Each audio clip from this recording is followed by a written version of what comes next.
Kuryama no kubyuka ni imbabazi z'Uwiteka bene data. Igitondo cyiza kandi cy'umugisha cyangwa se igicamunsi cyiza, bivanye n'aho buri wese aherereye ku migabane itandukanye y'isi. Mwese mwemeye gufatanya natwe gusangira ifunguro ry'umunsi kandi rya buri gitondo.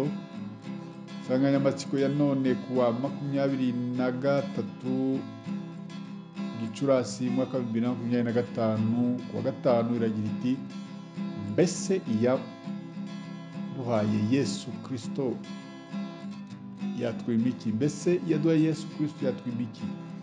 Mbere yuko dusoma ijambo ry'Imana, reka tubanze turimbane indirimbo y'109 mu ndimi zo gushimisha igira iti nyuzwe n'ubucuti bwo mu ijuru. Niturangiza dusome ijambo ry'Imana yashyize ku mutima wanjye.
haleluya haleluya.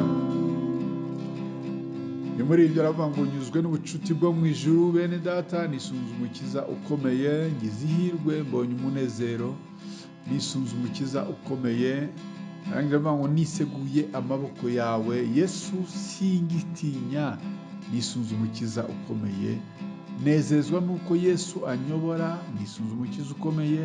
Sinkiyoberwa inzira nyuramo, nisunze umukiza ukomeye. Umutima wanjye ntuhagaze, nisunze umukiza ukomeye. Ngubwa neza ndi kumwe na Yesu, nisunze umukiza ukomeye. Kadusome ijambo ry'Imana.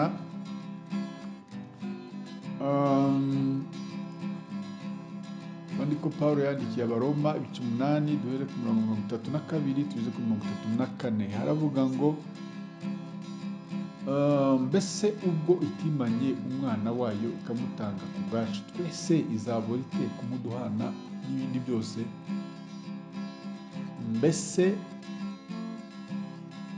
Mbese ubwo itimanye umwana wayo ikamutanga ku bwacu, twese izabura ite kumuduhana n'ibindi byose?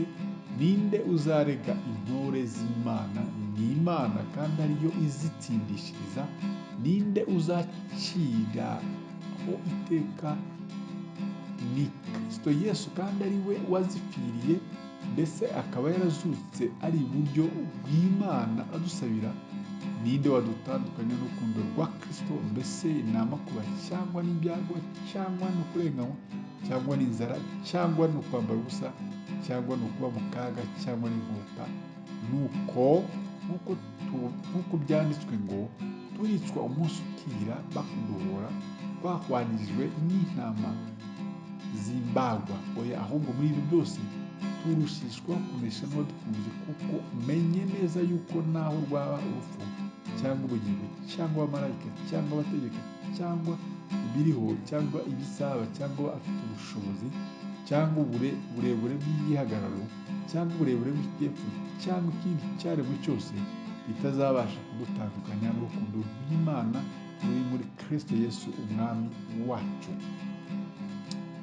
Mwakire neza ijambo ry'Imana. Imana Data ni umuterankunga muri byose, umuterankunga kandi mukuru mu buzima bwacu bwose. Niyo yabanje kudutera inkunga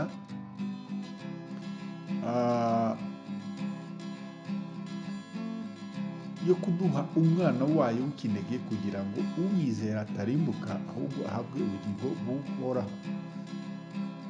Ariho yavuze iti ngo ahubwo tubanze dushake ubwami bwayo y'Imana no gukiranuka kwayo, mu bindi byose tuzabyongererwa. Pawulo yandikira itorero ry'Abaroma muri iki gice cya 8:32-34 agira ati, mbese ubwo itimanye umwana wayo ikamutanga ku bwacu, twese izabura ite kumuduhana n'ibindi byose? Niyo itubaza, niyo ikubaza, niyo imbaza n'ikubaza, iyaguhaye Yesu izananirwa kuguha n'icyo wifuza, ni kugukemurira n'icyo kibazo ufite? Ntabwo bishoboka. Ntabwo nzi ibyifuzo ufite muri ino minsi, byaba ari ukubona akazi, byaba ari umushinga runaka ushaka kugeraho, byaba ari ibindi bigufitiye akamaro. Icyo ugomba kwibuka, ndagira ngo wibutse ko iyi nkunga ya mbere wamaze kuyibona, usigaje kubona iyo nkunga yindi y'ibyo ngibyo uri gusengera. Ibisigaye ni inyongezo, kandi iyi uyifiteho uburenganzira mu kuyibaza. Izere Yesu Kristo, nawe yiteguye kugirira neza kandi nawe uzamushima. Ijambo ry'Imana ridufashe kandi ritugire neza. Amen. Data, turagushimiye ko wowe waduhaye Yesu Kristo utazabura no kumuduhana n'ibindi byose dukeneye, kuko niwe wavuze ngo tubanze tugushake, dushake n'ubwami bw'Imana no gukiranuka kwayo, ibindi byose tuzabyongererwa. Urakoze, urakarama. Turategereje kandi twiteguye ko mu minsi itari kera tugiye kubona ibisubizo by'ibyo turi gusengera. ishimwe n'icyubahiro byawe none iteka ryose, usenze nizeye izina ryawe ryera Yesu Kristo umucunguzi wacu, amen. Mwari kumwe nanone na mwene so muri Yesu Kristo, Bishop Apollinaire Gakombe, umushumba mukuru w'itorero The Evangelical Covenant Church of Rwanda CCR. Imana y'amahoro ikomeze kubana namwe mwese bene data, mbifuje kugira umunsi mwiza n'akazi keza. Shalom shalom, ndabakunda.